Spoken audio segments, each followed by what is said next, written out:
আসসালামু আলাইকুম, স্বাগত জানাচ্ছি আরটিভির মধ্যাহ্নের সংবাদে। আপনাদের সাথে আছি আমি পারভিন মিতু। রাজধানী সহ দেশের ৩৮ জেলার উপর দিয়ে বয়ে যাওয়া তাপপ্রবাহের কারণে হাঁসফাঁস অবস্থা জনজীবনে। অনেকেই দেখা যায় লেকের পানিতে নেমে কিছুটা স্বস্তির খোঁজ করতে। দুপুরের মধ্যে ঢাকা সহ দেশের ৮টি অঞ্চলের উপর দিয়ে বৃষ্টি বা বজ্রসহ বৃষ্টি সহ অস্থায়ীভাবে ঝোড়ো হওয়ার সম্ভাবনা রয়েছে বলে জানিয়েছে আবহাওয়া অধিদপ্তর। আজ থেকে ৮ জুন পর্যন্ত মাঝারি বৃষ্টিপাত হতে পারে, তবে ৯ ও ১০ তারিখে তাপপ্রবাহ আবারও বেড়ে যাবে। এরপর ১১ জুন থেকে ভারী বৃষ্টিপাতের সম্ভাবনার কথা জানিয়েছে আবহাওয়া অফিস।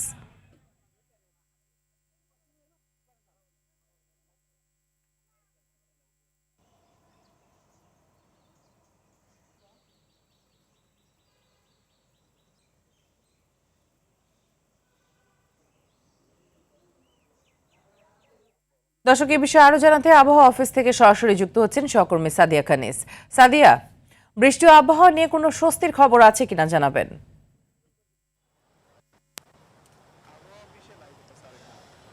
মিতু, বেশ কয়েকদিন ধরেই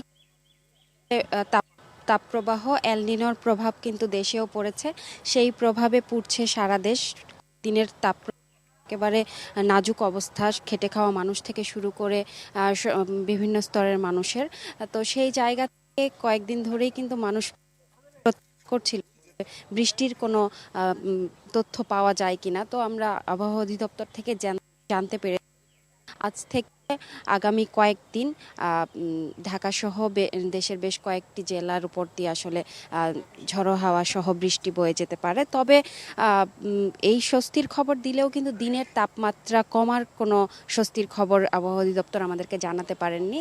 তারা আসলে বলছেন যে রাতের তাপমাত্রা, যেহেতু এই কয়েকদিন দিন এবং রাতের তাপমাত্রা সমানতালে একই রকম ছিল, তবে এই কয়েকদিন রাতের তাপমাত্রা কিছুটা কমতে পারে বৃষ্টির কারণে, তবে দিনের তাপমাত্রা কিন্তু একই রকম থাকবে, এমনটি জানাচ্ছেন। এবং অন্যান্য যে নদীবন্দর যে এলাকাগুলো, সেই জায়গাগুলো ঝড়ো তথ্য তারা জানাচ্ছেন। সেই জায়গা থেকে ১ নম্বর সতর্কতাও জারি করেছেন, ১ নম্বর সতর্কতা দেখাতে বলেছেন। তো যেহেতু ঢাকা শহরে বৃষ্টি হলে বিভিন্ন খানাখন্দ, সেই জায়গা থেকে কিন্তু কথাও বলছেন এবং রাস্তাঘাট ঠিক রাখার কথাও তারা বলছেন। এছাড়া নদীবন্দর এলাকাগুলোতে যেহেতু ঝড় হাওয়া হলে বন্যার পূর্বাভাস থাকে, তো সেই জায়গাগুলোতে সবাইকে সতর্ক অবস্থায় থেকেই আসলে এই অবস্থাগুলো মোকাবেলা করার কথা বলছেন। এবং যেহেতু এত কয়েকদিনের গরমের বৃষ্টির খবরে কিছুটা স্বস্তির খবর পাচ্ছি, আমরাও আকাশে দেখতে পাচ্ছি মেঘের আনাগোনা। তো সেই জায়গা থেকে কিছুটা স্বস্তি আসছে যে এই যে ৩০ ডিগ্রি তাপমাত্রা, তবে ৩৯ ডিগ্রির মতো অনুভূত হচ্ছে, সেই জায়গা থেকে কিছুটা স্বস্তি মিলবে। তো মিতু, আবহাওয়া অধিদপ্তর থেকে কাছে সর্বশেষ। সাদিয়া, ধন্যবাদ আপনাকে। রাজধানীর বাজারে ঊর্ধ্বমুখী চালের দাম। সপ্তাহের ব্যবধানে মিনিকেট, নার্জিশাল সহ প্রায় সব ধরনের চালের দাম বেড়েছে। এর মধ্যে মিনিকেট চালের ৫০ কেজির বস্তার দামই বেড়েছে ১০০ থেকে ২০০ টাকা পর্যন্ত। রাজধানী কারণ বাজার সহ আশপাশের বিভিন্ন বাজার ঘুরে চিত্র দেখা গেছে। দেশে যখন তেল, গ্যাস, বিদ্যুতের দাম বাড়ছে, তখন চালের দামে নতুন করে চাপ তৈরি হয়েছে। কিছুটা স্বস্তি ফিরেছে মুরগি ও ডিমের বাজারে। ব্রয়লার মুরগির দাম কেজিতে ১০ থেকে ২০ টাকা কমে এখন ১৬০ টাকায় বিক্রি হচ্ছে। সোনালী মুরগির দামও ৬০ থেকে ৮০ টাকা কমে ৩০০ থেকে ৩২০ টাকায় নেমে এসেছে। ডিমের বাজারেও দেখা দিয়েছে কিছুটা স্বস্তি। বর্তমানে প্রতি ডজনে দাম কমেছে ১০ টাকা। অন্যদিকে সবজির বাজার তুলনামূলক স্থিতিশীল রয়েছে।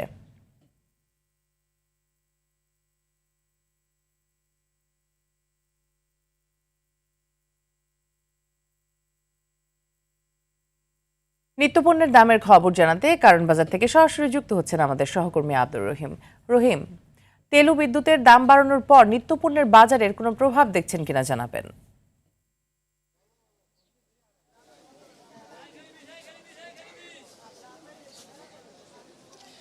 মিতু, সকাল থেকে আমরা রাজধানীর বিভিন্ন সবজি বাজার থেকে শুরু করে বিভিন্ন বাজার আমরা ঘুরেছি। বর্তমানে আমি কারণ বাজারে রয়েছি। আমরা যেমনটি দেখেছি, এখানে কিন্তু নতুন যে সবজি এসেছে, কচু কিন্তু দাম বেড়ে ৯০ থেকে ১০০ টাকায় বিক্রি হচ্ছে। এছাড়া পটল বিক্রি হচ্ছে ৫০ থেকে ৬০ টাকা কেজি দরে। এছাড়া কিন্তু ধন্দুলও বিক্রি হচ্ছে ৪০ থেকে ৫০ টাকা কেজি দরে। তবে একটি তথ্য জানিয়ে রাখতে চাই যে আজকে থেকে কিন্তু আপনি জানেন যে 1 তারিখের পর থেকে কিন্তু জ্বালানি তেলের যে দাম বৃদ্ধি করা হয়েছে, সেই জ্বালানি তেলের দাম বৃদ্ধির পরে কিন্তু ব্যবসায়ীরা যেমনটি বলছেন তাদের কেয়ারিং খরচ কিছুটা বাড়ছে, যার জন্য কিন্তু সবজির কিছুটা ঊর্ধ্বমুখী রয়েছে। তবে কোরবানির ঈদ যাওয়ার পরে কিন্তু বাজারে কিছুটা চাহিদা কম থাকায় কারণ বাজারে কিছু সবজির দাম এখন পর্যন্ত ঈদের আগের চাইতে কম রয়েছে বলে ব্যবসায়ীরা জানিয়েছে। এছাড়া আমরা তেল বিক্রেতাদের সঙ্গে কথা বলেছি, মুদি দোকানিদের সাথে আমরা কথা বলেছি, তারা যেমনটি জানিয়েছেন যে তেল এবং আমদানিকৃত যেসব পণ্য সেই সব পণ্যের কিন্তু এখনো দাম বাড়ে নাই। তবে আগামী কয়েকদিনের মধ্যে তাদের দাম বাড়তে পারে তারা বলে এমনটি জানিয়েছে, কারণ সরবরাহ কিছুটা কমিয়েছে। আপনি জানেন যে ঈদের আগে তেলের দাম বৃদ্ধি করা হয়েছিল, দাম বৃদ্ধির পরেও কিন্তু সরবরাহ স্বাভাবিক হয় নাই, এখনও সেই ঘাটতি রয়েছে বলে ব্যবসায়ীরা কিন্তু জানিয়েছে। এছাড়া একটি তথ্য জানিয়ে রাখতে চাই, ব্রয়লার মুরগি 160 থেকে 80 টাকা কেজি দরে বিক্রি হচ্ছে, সোনালী মুরগি 320 টাকা কেজি দরে বিক্রি হয়েছে বলে জানিয়েছে। তো সব মিলিয়ে কারণ বাজার থেকে বাজার পরিস্থিতি এই ছিল আমার কাছে সবশেষ। মিতু। ধন্যবাদ রহিম আমাদের সাথে যুক্ত হবার জন্য। বাংলাদেশ ভারত সীমান্তে অবৈধ অনুপ্রবেশ ও পশিন চেষ্টার আশঙ্কায় সর্বোচ্চ সতর্ক অবস্থানে রয়েছে বিজিবি। বিশেষ করে দেশের উত্তর ও দক্ষিণ পশ্চিমাঞ্চলের সীমান্ত এলাকাগুলোতে নজরদারি ও টহল কয়েক গুণ বৃদ্ধি করা হয়েছে। ভারতের অভ্যন্তরে সাম্প্রতিক অস্থিরতার অজুহাতে পশিনের আশঙ্কায় দিনাজপুরে হিলিস সীমান্তে জনবল ও গোয়েন্দা নজরদারি বাড়িয়েছে জয়পুরহাট বিজিবি। এছাড়া চাঁপাইনবাবগঞ্জের গোমস্তাপুর উপজেলার আনারপুর বাঙ্গাবাড়ি সীমান্তে 28 জনকে বাংলাদেশে পুশিনের চেষ্টার ঘটনায় অনুপ্রবেশকারীরা বর্তমানে শূন্য রেখায় অবস্থান করছেন। পরিস্থিতি মোকাবেলায় সীমান্ত এলাকায় বিজিবির সতর্ক অবস্থানে রয়েছে। অন্যদিকে লালমনিরহাট সীমান্তের পৃথক 3টি পয়েন্ট দিয়ে 33 জনকে বাংলাদেশে পুশিনের চেষ্টা করছে বিএসএফ। তবে বিজিবির তাৎক্ষণিক তৎপরতায় ওই ব্যক্তিরা বাংলাদেশে প্রবেশ করতে পারেনি।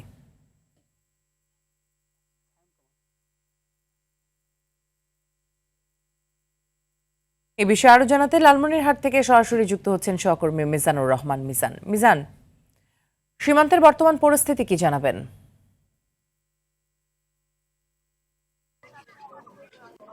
মিতু, আমি এই মুহূর্তে আছি লালমনিরহাটের যে দুর্গাপুর সীমান্ত, আদিতমারি উপজেলার দুর্গাপুর সীমান্তে সকালবেলা এই দুর্গাপুর দিগলটারি এলাকায় কিন্তু বিএসএফ 11 জনকে সীমান্তের কাছাকাছি নিয়ে এসে অবস্থান করায়। এই অবস্থানকালে বিজিবি টহল দল এর চোখে পড়ে এবং তারা সাথে সাথেই শক্ত অবস্থান নেয় এবং বিএসএফ এর সঙ্গে দফায় দফায় কিন্তু যোগাযোগ করার তারা চেষ্টা করে আসলে অপরিচিত ব্যক্তিদের পরিচয় শনাক্তের জন্য। এবং লালমনিরহাটের 4টি উপজেলার আদিতমারি, হাতিবান্ধা, পাটগ্রাম, মোট 4টি সীমান্তের আর কি এলাকায় কিন্তু 33 জনকে কিন্তু পুশিনের চেষ্টা করে বিএসএফ, কিন্তু বিজিবির শক্ত হাতে প্রতিহত করায় কিন্তু তাদেরকে বাধার মুখে কিন্তু বিএসএফ সেই পুশিন করা যে ব্যক্তিরা রয়েছে তাদেরকে ফিরিয়ে নিয়ে যেতে বাধ্য হয়।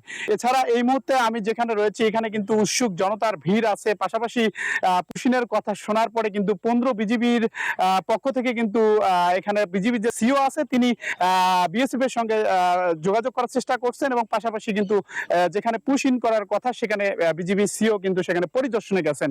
আমি যদি আরেকটি যদি বিষয় জানিয়ে রাখি যে কয়েকদিন ধরে কিন্তু বিভিন্ন সীমান্তে পুশিনের চেষ্টা করছে বিএসএফ, বিভিন্ন সীমান্ত দিয়ে বিজিবি কিন্তু সেগুলোকে বাধার মুখে কিন্তু ফিরে নিতে বাধ্য হয়েছে। ঠিক তেমনই কিন্তু যে বিভিন্ন সীমান্তে 33 জনকে পুশিন করার চেষ্টা করে সেই পুশিনে কিন্তু বাধা দেয় কিন্তু বিজিবি। তো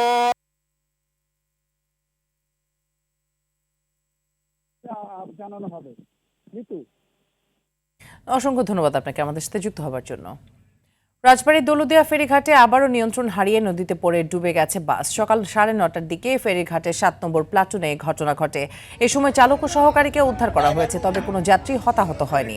সকাল 7টায় কুষ্টিয়া মজমপুর কাউন্টার থেকে 40 জন যাত্রী নিয়ে ঢাকার উদ্দেশ্যে ছেড়ে যায় এসবি পরিবহনের বাসটি। কর্তৃপক্ষ জানায় যাত্রীরা সবাই নিরাপদে আছেন।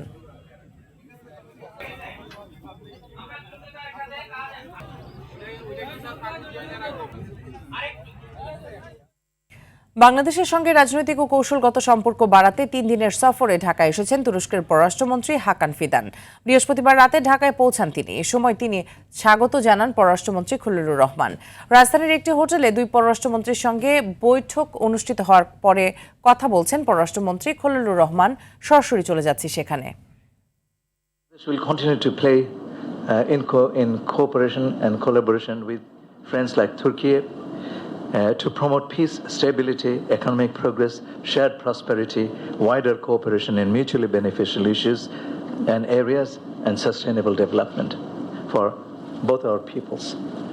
We emphasize that the visit of Brother Hakan Fidan comes at a significant moment of Bangladesh-Turkey relations and demonstrates the shared commitment of both countries in deepening cooperation and elevating the bilateral partnership to new heights and at a strategic level in the coming days.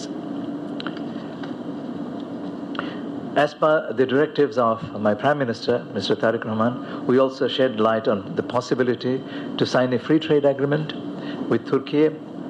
We also discussed the possibility of, in the interim, having a preferential trade agreement. We discussed about the scope to substantially enhance our bilateral trade, which is not at the level that it should be. There's a substantial potential to rapidly increase our trade volumes. I apprised my brother, the Minister of Foreign Affairs of Turkey, about the incentives for foreign investors in Bangladesh and invited the prospective Turkish investors to invest in different private economic zones and special economic zones in Bangladesh. We offered our support towards Turkey to establish a dedicated special economic zone in Bangladesh. We also requested for expansion of cooperation by TICA, Turkish Cooperation Agency, toward investment, Turkish Investment Promotion Agency, toward investment, trade, and industrial partnerships, taking advantage of Turkey's current political stability, business-friendly environment, and pointed out the possible sectors were by Turkey,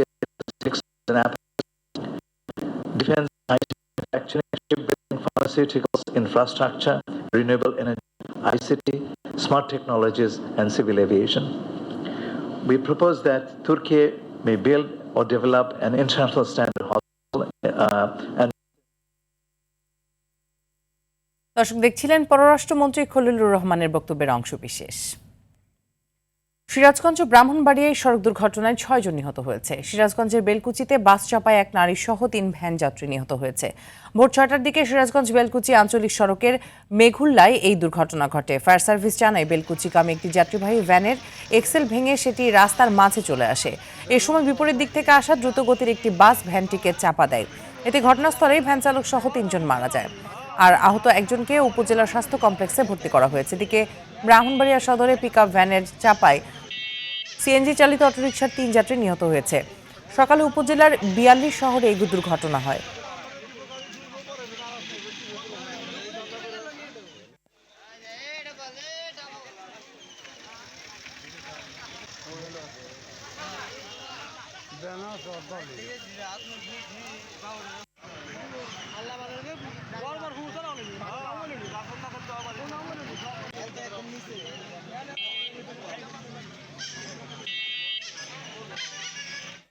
পূর্ববিরোধের জেরে টাঙ্গাইলের ভূঁয়াপুর উপজেলার গোলপেচা গ্রামের মধ্যে দফায় দফায় সংঘর্ষে একজনের মৃত্যু হয়েছে, আহত হয়েছে কমপক্ষে 20 জন। আহতদের টাঙ্গাইল জেনারেল হাসপাতালে ভর্তি করা হয়েছে। এ সময় অর্ধশত দোকানপাট ভাঙচুর ও 10টি বাড়িতে অগ্নিসংযোগের ঘটনা ঘটে। বৃহস্পতিবার বিকেল থেকে রাত পর্যন্ত 4 ঘণ্টা ব্যাপী চলে সংঘর্ষ। এদিকে আরও বড় ধরনের সংঘাত এড়াতে আইন শৃঙ্খলা পরিস্থিতি অবনতির আশঙ্কায় নলিন ও জগৎপুরা এলাকায় সকাল 6টা থেকে অনির্দিষ্টকালের জন্য 144 ধারা জারি করা হয়েছে। এলাকায় থমথমে পরিস্থিতি বিরাজ করছে। মোতায়েন করা হয়েছে 500 পুলিশ সদস্য।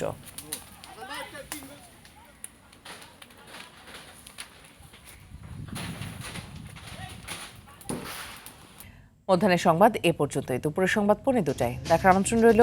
ধন্যবাদ সবাইকে।